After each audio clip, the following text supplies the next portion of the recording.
Hey, my study buddies, welcome back to my channel. And first of all, thank you so much for your patience and support. I know कि काफ़ी लंबा समय हो चुका है जब मैंने अपनी लास्ट वीडियो अपलोड की थी. It's been while 3 months something. So basically मुझे ये लगा था कि एग्ज़ाम के बाद कहीं मैं ये रिग्रेट ना करूँ कि मैंने अपनी एसएससी की जर्नी में पूरा फोकस नहीं किया है. तो ये सोचकर मैंने ब्लॉग्स बनाना बंद कर दिए थे. बट ड्यूरिंग माई प्रिपरेशन मैंने बहुत सारे चैलेंजेस फेस किए, लाइक डेली कॉलेज जाना, असाइनमेंट्स रेडी करना, एंड उस बीच मेरी मिड सेमेस्टर की एग्ज़ाम्स भी आ गई थी. एंड इन सब चीज़ों की वजह से मेरी स्टडी काफ़ी अफेक्ट हुई एंड एग्ज़ाम आते तक मेरा सेल्फ डाउट काफ़ी बढ़ गया था. बट नाउ एग्ज़ाम तो हो चुकी है एंड आंसर की भी आ गई है. As I performed during last 3 months, मुझे कुछ ज़्यादा उम्मीद नहीं थी कि मैं एग्ज़ाम में अच्छा परफॉर्म कर पाऊँगी, बट मैंने अपना बेस्ट दिया. एंड ये जानते हुए भी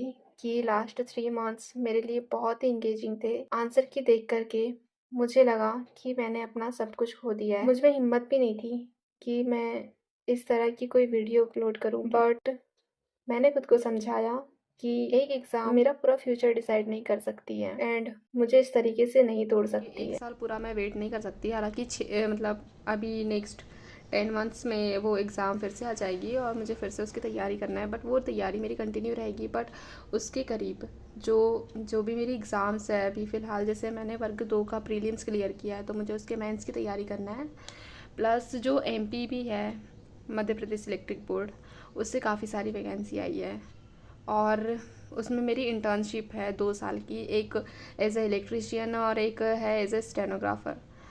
तो आई डिसाइडेड कि मैंने जब अपना 2 साल वहाँ पर दिया है तो मैं अपने तरफ से ट्राई करूँ. सी है जेई की है प्लस एक स्टेनोग्राफ़र की. तो स्टेनोग्राफ़र का जो सिलेबस होता है वो तो इंग्लिश, हिंदी और मैथ्स वगैरह ही होगा, तो वो सब मैं कवर अप कर लूँगी. बट जो जेई का है, मुझे इलेक्ट्रिकल पढ़े हुए मतलब काफ़ी टाइम हो गया, मैंने इंजीनियरिंग किया है, आज से मुझे इलेक्ट्रिकल पढ़ना है.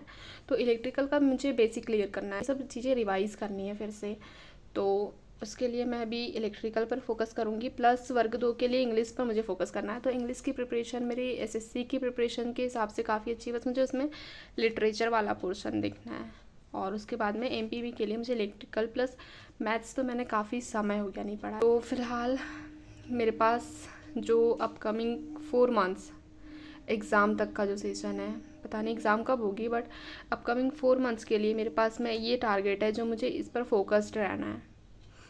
तो अब से जो भी डेली ब्लॉग्स आएंगे तो मैं इन्हीं 2 वैकेंसीज़ के लिए मैं स्टडी कर रही हूँ एंड इसी से रिलेटेड आएंगे. और इंग्लिश तो मैं चलता ही रहेगा, इंग्लिश और रीजनिंग और जीके भी. तो एसएससी की जो प्रिपरेशन है वो मेरी और इन्हेंस होती जाएगी जो नेक्स्ट 10 मंथ्स में जो आने वाली है उसके लिए.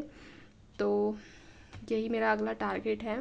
और गाइस, आप लोगों के पता नहीं मतलब जिसके भी नंबर एवरेज है, मतलब मेरे नंबर इतने भी कम नहीं है, मेरे नंबर प्रीलिम्स के लिए तो आएंगे. लास्ट 2 ईयर्स 2022 प्लस 2023 में मैंने मेंस का एग्ज़ाम दिया था, बट मेरिट में मेरा नाम नहीं आया बिकॉज वो कट ऑफ मैं क्लियर नहीं कर पाई. तो अभी भी मुझे लग रहा है, कॉन्फिडेंस बहुत लो है कि मतलब पता नहीं, स्किल टेस्ट तो मैं दे दूँगी बट मेरा फिर से नाम आएगा या नहीं आएगा मुझे नहीं पता. ठीक है, कुछ ना हो तो कम से कम एक्सपीरियंस हो जाएगा.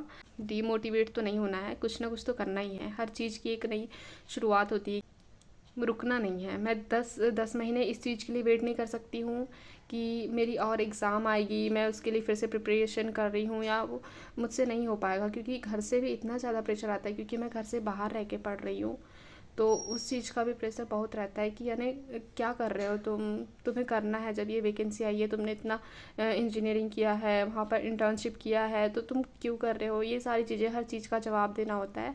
तो इसीलिए मैं अभी फ़िलहाल इन 2 चीज़ों पर फोकस्ड रहूँगी. और गाइस, आपके भी अगर नंबर कम है तो प्लीज़ आप डीमोटिवेट ना हो. काफ़ी अच्छी वैकेंसीज आई है. आप अगर दूसरे स्टेट से हैं तो आप अपने स्टेट की कुछ दूसरी जॉब्स पर फोकस कर सकते हैं.